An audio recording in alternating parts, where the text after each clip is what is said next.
Assalamualaikum warahmatullahi wabarakatuh.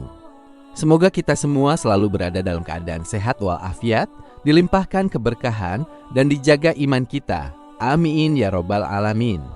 Patung adalah sebuah karya seni yang memiliki nilai tinggi, dibuat dengan penuh keahlian oleh para seniman. Namun apa jadinya jika hasil karya manusia ini justru berubah menjadi sesuatu yang disembah? Sesuatu yang seharusnya hanya menjadi karya, justru diangkat menjadi sesembahan. Padahal yang seharusnya kita sembah hanyalah Allah Zat yang menciptakan segala sesuatu di muka bumi ini. Maka di video kali ini kita akan membahas sebuah kisah yang sangat penting. Sebuah awal mula bagaimana kesyirikan pertama kali muncul di dunia manusia, yaitu sejarah berhala pertama yang dibuat oleh manusia. Kisah ini bermula di masa yang sangat jauh, tidak lama setelah Nabi Adam alaihissalam diturunkan ke bumi. Diperkirakan sekitar 1000 tahun setelah Nabi Adam. Artinya ini adalah zaman sebelum Nabi Nuh diutus sebagai nabi. Di masa itu hiduplah 5 orang yang sangat saleh. Mereka dikenal sebagai orang-orang yang sangat taat kepada Allah, ahli ibadah, ahli sedekah, dan memiliki akhlak yang luar biasa mulia. Mereka sangat dicintai oleh masyarakat pada zaman itu. 5 orang tersebut dikenal dengan nama Wad, Suwa, Yaguts, Ya'uq, dan Nasr.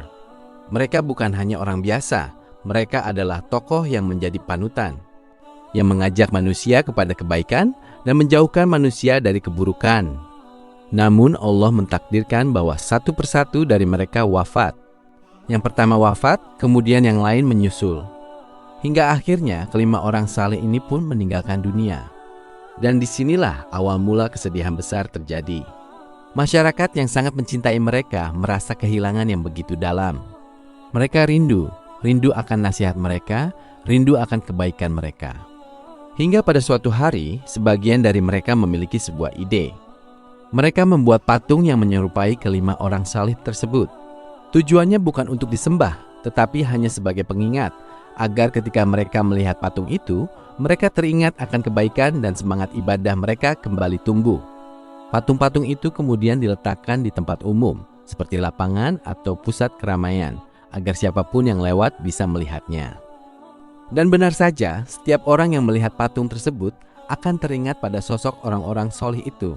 Dan itu membuat mereka semakin semangat beribadah.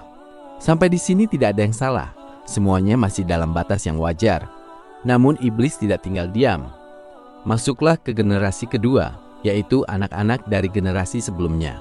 Disinilah iblis mulai menjalankan rencananya. Ia datang menyamar sebagai manusia, lalu berkata kepada mereka, "Kenapa kalian harus datang jauh-jauh hanya untuk melihat patung-patung itu? Kenapa tidak kalian buat aja patung yang sama dan letakkan di rumah kalian masing-masing agar kalian bisa mengingat mereka setiap saat?" Dan tanpa disadari, mereka mengikuti saran itu.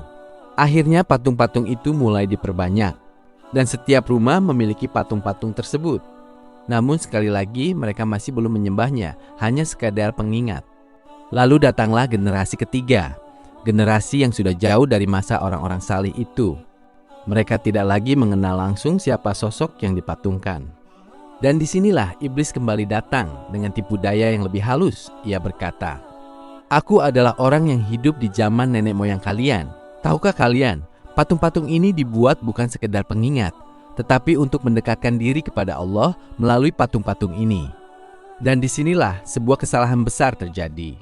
Perlahan tanpa mereka sadari, mereka mulai mengagungkan patung tersebut, kemudian menghormatinya secara berlebihan, hingga akhirnya mereka mulai menyembahnya. Inilah awal mula kesyirikan pertama di muka bumi. Manusia yang sebelumnya hanya menyembah Allah, kini mulai menyembah selainnya, dan dari sinilah kesyirikan berkembang. Ada yang menyembah matahari, bulan, api, dan berbagai benda lainnya. Bahkan hingga zaman sekarang, bentuk berhala itu tidak selalu berupa patung. Ada yang menyembah harta, jabatan, popularitas, bahkan manusia lain.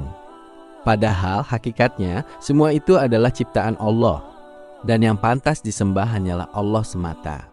Akhirnya ketika kesyirikan semakin merajalela, Allah mengutus Nabi Nuh alaihissalam untuk mengingatkan kaumnya.